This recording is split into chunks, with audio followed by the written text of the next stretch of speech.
अस्सलाम वालेकुम जी। तो हाज़िर हो गई एक मोस्ट रिक्वेस्टेड वीडियो के साथ। आप लोग इतने डीएम्स में मुझे बोल रहे थे और कमेंट सेक्शन में पूछ रहे थे कि अपने ओवन के ऊपर एक वीडियो बना दें। तो लो जी, हाज़िर हो गई हूँ मैं डिटेल वीडियो के साथ।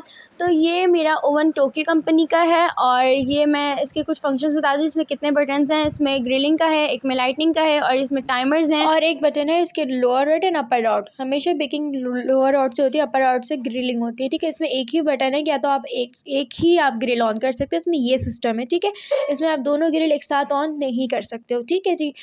बाकी लोअर रॉड से हमेशा बेकिंग में करती हूँ और बाकी जब कोई चीज़ कलर देना तो मैं ग्रिलिंग ऑन कर लेती हूँ। तो यहाँ पर ये चपड़ चपड़ लोगों की आवाज़ों को आप थोड़ा सा इग्नोर मारें, क्योंकि जाहिर सी बात एक कमरे में रहना पड़ा है तो हमें ये सब बर्दाश्त करना पड़ेगा। तो जी, दूसरी चीज़ ये है कि ये टोटली गैस ओवन है, इलेक्ट्रिसिटी का मसला नहीं है। आपके बिजली के झंझट का तो कोई छुटकारा है। ठीक है, इसका तो टेंशन ही नहीं है क्योंकि इसमें आपके गैस ओवन है टोटली है।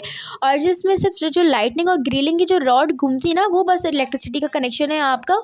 वरना तो मैं अभी तक जिस पोजीशन यहाँ पे जिस सेटअप पे रखी हुई ना, वहाँ पे इलेक्ट्रिसिटी का नहीं। यहाँ पे मैंने एक्सटेंशन बोर्ड लगा के मैंने स्विच लगाया हुआ है, वरना अदरवाइज़ मैंने सारी बेकिंग बिना लाइट जलाए ही की है।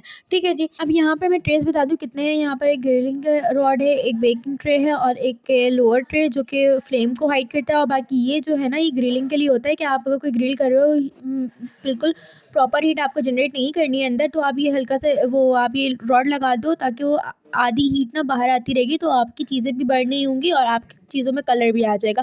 तो ये इसलिए होता है। बाकी मैं आपको फ्लेम ऑन करके दिखा रही हूँ कि यहाँ पर फ्लेम की आँच कैसी है। अच्छा, जब ये मेरे पास ओवन आया था इसकी फ्लेम का मसला हो रहा था कि इसकी फ्लेम ना बहुत चलते चलते बिल्कुल डिम सी हो जा रही थी, टेम्परेचर मेंटेन नहीं कर रही थी। तो मैंने फिर सर्विस के लिए बुलाया, फिर उन्होंने करके फिर अल्हम्दुलिल्लाह उसके बाद से मेरा ओवन बिल्कुल सही चलता है और मेरी तरफ से तो हाईली रिकमेंडेड है।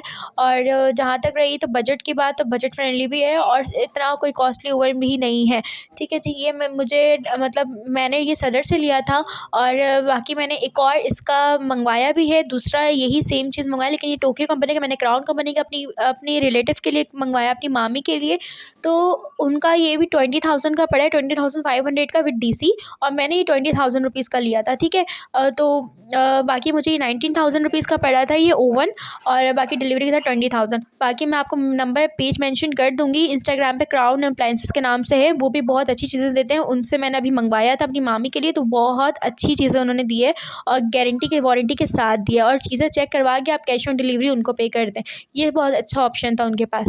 ठीक है जी, मैंने मंगवाया, उनसे बहुत सेटिस्फाई हूँ। अगर नेक्स्ट टाइम मुझे कभी भी मंगवाना होगा तो मैं उन्हीं से मंगवाऊँगी और मैं उन्हीं को रेफ़र करती हूँ अपने ख़ानदान में भी, हर जगह जिनको ये ओवन लेना होता है।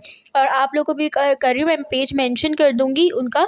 और बाकी मैं अब यहाँ पर टिन रख के मैं बता रही हूँ आपको, टिन मेरे एट अ टाइम ना 4 टिन आ जाते हैं, 1 पाउंड के 2 और हाइटेड। ठीक है, और एक 4 इंचेस का हाइटेड और एक 6 इंचेस का हाइटेड। ठीक है, मैंने एक साथ 4 स्पंचेस मेरे आराम से बेक हो जाते हैं। भाई मैं सारी चीज़ें कर दूँ। मैंने एक ये छोटा सा फ्रिज लिया अपने सेटअप के लिए, क्योंकि हमारे पास जो बड़ा फ्रिज है ना वो नीचे रहेगा और मेरा जो स्टूडियो है वो ऊपर होगा। ठीक है, मेरा जो न्यू स्टूडियो बनेगा तो वो ऊपर रहेगा, तो नीचे आना जाना, तो इसलिए मैंने एक छोटा सा फ्रिज लिया। एट अ टाइम केक में जिसमें काम होगा तो वो यूज़ करूँगी। तो ये था मेरे ओवन का review. Thanks for watching, bye bye.